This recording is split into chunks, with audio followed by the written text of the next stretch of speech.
you wanted the best, you've got the best podcast, the hottest podcast in the world.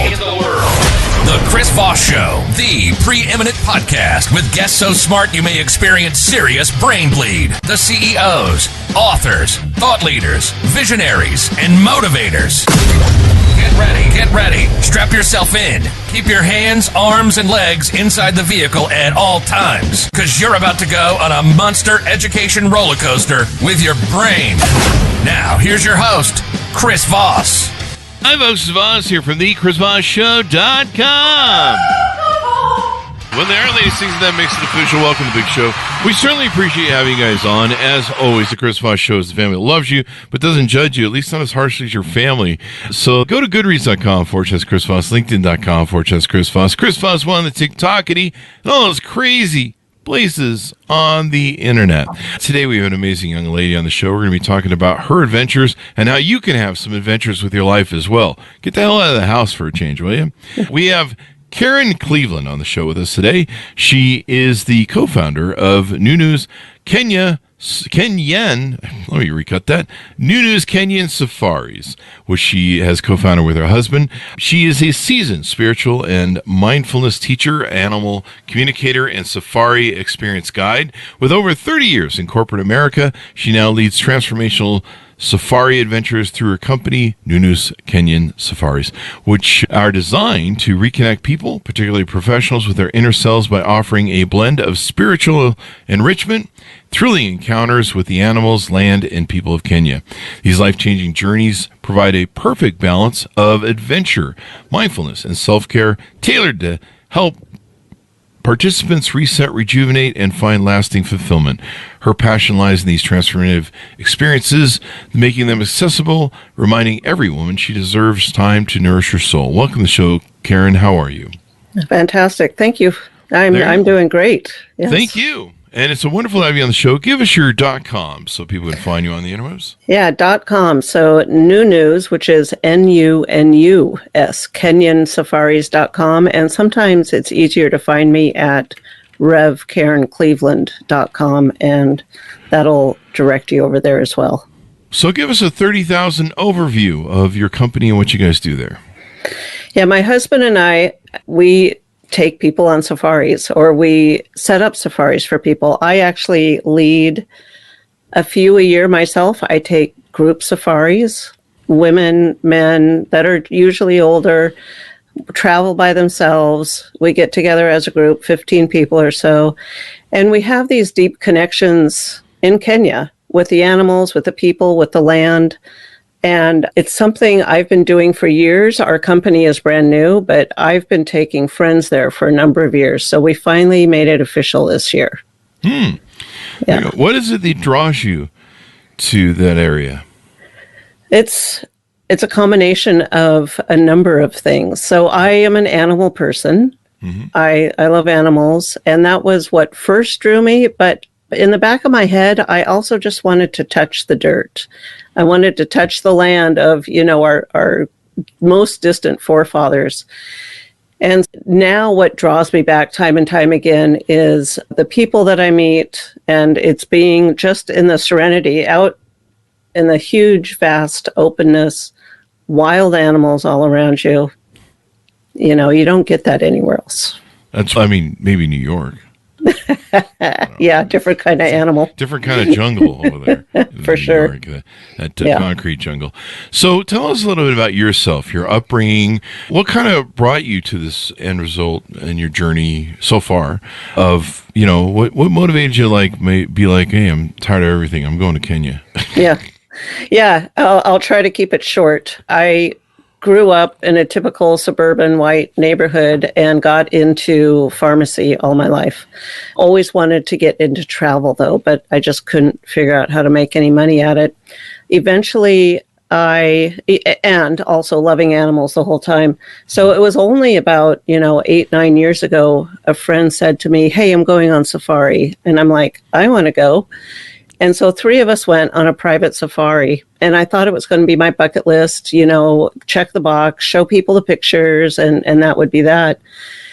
But as it turns out, at the very end of the safari, I met the man who would become my husband. And it was most unexpected, but everything has changed since then. So I would hope so, if he's your husband. yeah. Yeah. So that's why I started taking people to Kenya, because I would go to visit. And it's like, hey, come with me. Let's go on safari. I'm going anyway. I know the deal now. I know how to do it. So it's just evolved, just completely out of the blue. And so now you have different packages that people can take and get. There's signature safaris where you, I guess, kind of custom make things for people or make them kind of custom. Hosted group safaris. So maybe if a company wants to take the team out and build, what do they call that stuff? Team building, and all that stuff, or maybe yoga retreats. I usually do them to create fights so that they'll fight each other. We usually have we do our team building at a boxing match. Oh yeah, and that, or we actually we go to the Thunderdome and Burning Man, and we believe in the 2-man enter, 1-man rule. It's how we promote people at the Chris Voss Show. I see. And you're still at the top, aren't you? I use the Indiana Jones method. I just give up and shoot whoever's giving me problems. But don't do that, people. That's a joke. Don't write me. So you do the hosted group safaris that are good for building people, and not the Chris Voss sort of. Not your way. Not my team building thing. Yeah. Custom private safaris, so you can make something perfect for maybe an individual or a group. I can see a lot of corporations should really jump on this because, plus, if you don't like Bob, you can, and the lion, starts chasing, you can just trip Bob and, that'll fix the Bob situation. Yeah, we try to discourage that, actually. That's a bad thing? Oh. Yeah. That is kind of a bad thing, yeah. Yeah. I don't know, you might get extra for some of those safaris. So you're doing, it looks like Safari Splendor, Born Free, checking out the Kenya lines. Tell us about some of these packages you have. Oh, my gosh. I'm so excited for these. You know what I love the most? Not the most, but putting the packages together is like one of the most fun things that I do. Because, for example, Tembo tuskers, and Tembo is the Swahili name for elephant. So we're going to go stay at an elephant sanctuary for a couple of nights. We're going to have exclusive access to feeding time with those elephants at Sheldrick Wildlife Trust. We are going to also do game drives to see other animals. We'll be at some of the big parks of Kenya. So we'll see all the animals, but we're going to have some exclusive elephant time for people that like elephants. And the Born Free Safari, you're probably not old enough, but some of us remember a movie called Born Free from many years ago. The lioness Elsa was from Kenya, and so we're going to explore the lions of Kenya on that safari. So even though we focus some of the safaris on something specific, actually the Great Wildebeest Migration, I think you'd like that, Chris, because that's the one. Wildebeest before. Yeah. This is the one where they come running down the hill across the river, and the crocodiles are waiting for them. The lions, the cheetahs are waiting for them, for the wildebeest and the zebras. So it's a scary time for them, and that's only once or twice a year. I think I've seen that where they go through they cross over the river, and you'll see them like sometimes falling off of cliffs, and I guess they recover really well because like that one's not getting up after that fall, and they do, and I'm just like, wow, they're tougher than I am. They do. They got the adrenaline going. Yeah. And then you'll see them drinking, and there's stuff in the water. I mean, geez, I thought it was hard to go to my sink. Yeah, you know what? If you go, take a life straw with you, so you always have or is that able what it to is? drink. Yeah, yeah. I would. That would suck to be an animal, and you're like, I got to drink out of that water, and there's like lions and tigers, bears and sharks in there and stuff, or alligators at the very least. But there might not be sharks, but it is Africa. You never know what you're going to find. You never know. Yeah, you never know. Yeah, it's pretty scary time though for some of those animals. One not too long ago when I was on safari, I actually had a lion walking right towards. Now I was inside a vehicle, I was safe, but it was still really scary to have a lion looking you in the eye and walking straight towards you. And I thought, should we go now? Start it up. Let's go. Yeah. There's a couple of videos recently where you saw, the little charging from the elephant and stuff, but everyone survived. But it was a great experience, I imagine, because you're like, hey, we had this lion, come after us. So why Kenya? Is there other places you're going to cover, other countries, or is Kenya the main focus of what you're doing there? There's a couple reasons why Kenya. One, and primarily right now, is because my husband's from Kenya, and that's what we know. Mm-hmm. So he was a guide at one point. So that's where we know. But I also chose Kenya the very first time I went because we can have a better connection with a better experience with the animals, because believe it or not, the animals remember, and there's no hunting in Kenya. So they are not inherently afraid of people. There are some poachers and stuff like that, but in general, they're not afraid of us, so they don't have to run from us when they see us. So I feel like we get a better experience doing that. And your husband's from there, so does he speak the language then, and kind of has a good working? That probably is a benefit, right? He has a good working knowledge of how the country works and all its ins and outs. Yeah. He's only been in the U.S. like 5 or 6, 7 years, so he speaks the language. He knows the people, knows the places. He's definitely an asset to have when going to Kenya. See, it was a good reason you married him. Now you can sell this stuff. I know. That's right. Good thing I married him. Yeah. So I see on the website there's some custom private safaris that people can engage in. 14-night grand safari, 10-night epic safari. Is there any way I can ride the elephants, or is that a bad thing? Yeah, that's not possible in Kenya. Maybe next door in Tanzania. I'm not sure. I don't think it's a good idea anyway. I mean, I suppose if they're tame, like in Indian places, they do that. But I don't think I should be riding wild elephants. That probably sounds like a Friday I had several years ago after a bottle of vodka and some pills. But we don't talk about that anymore. 7-night hidden gem safari, 5-night wilderness escape, night explorer's getaway. This night explorer's getaway is really cool. It looks like there's a picture of a bunch of maybe hotel rooms and some cute things, but they're lifted off the ground so that you can watch everything pass underneath and probably not come through your window. Yes. So below those, and I don't remember the picture exactly. I know where it is. There's a water hole, so you can sit in your room high above and just watch the animals come and go. We've seen leopards and elephants and all kinds of things come to the water hole. And so what do you think people come away with? I mean, you've been through this multiple times. So what is the feelings and emotions and experiences? What do you think it does? Does it open people's apertures a little bit? Does it help them reset, et cetera, et cetera? Yeah, all of the above. So there's something about being out there in the wilderness, and these animals, they have a choice on where they are. They're not caged. They can go anywhere, and they choose to be there or to stay there. And when you come eye to eye with them, it's like looking into the soul of the world almost sometimes. Wow. And I don't know anyone that hasn't had what they call an amazing or a magical or a transformative experience. And it's kind of funny because people come home from the trips, and some people can put it to words, but some people are just like, it was so amazing. I'm still processing it. I can't really explain it, but it was an amazing experience. And there was a guy on my last trip, and he said, so we stay in nice places. They aren't the highest luxury places, but they're nice places, and they all have swimming pools and bars and all that kind of stuff.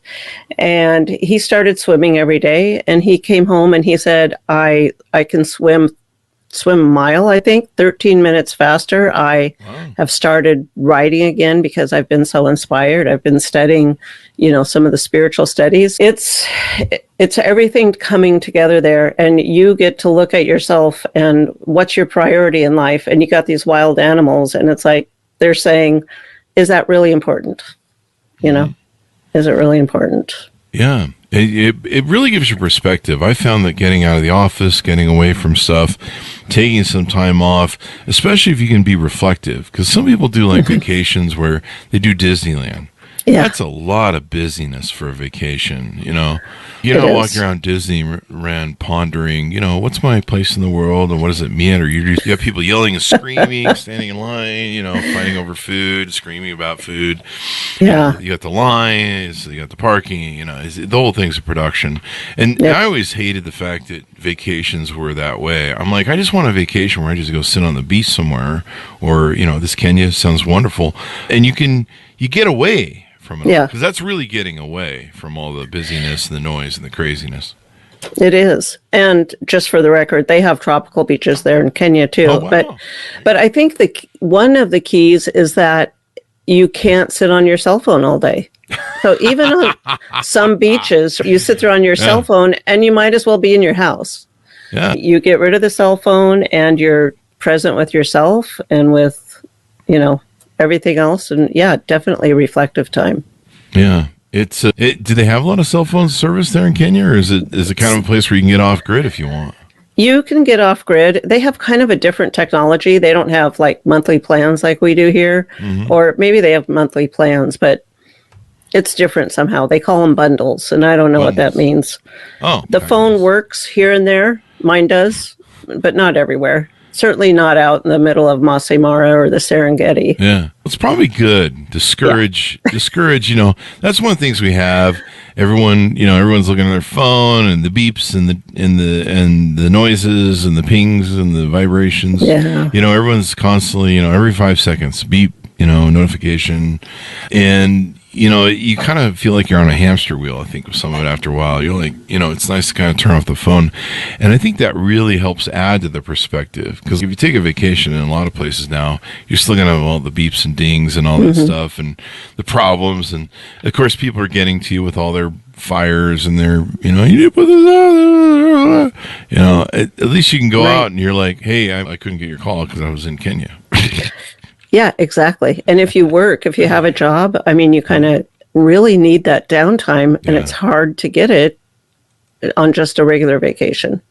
Yeah, People I mean, still follow especially, you know, Disneyland, or, I mean, there's a lot of places you can go that are like, everyone's like, why does Chris hate Disneyland right now?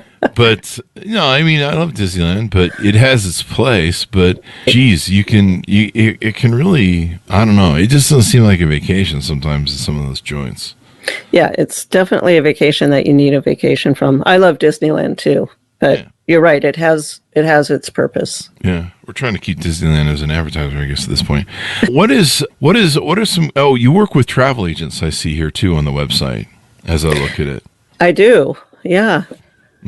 Tell us about that. I mean, you don't have to go in details. Looks like there's some details on the site that people can check out. Yeah. So if we have any travel advisors out there or people in the travel industry, we do offer, I just forgot the word, commissions. Yeah. So we do have a really good commission program.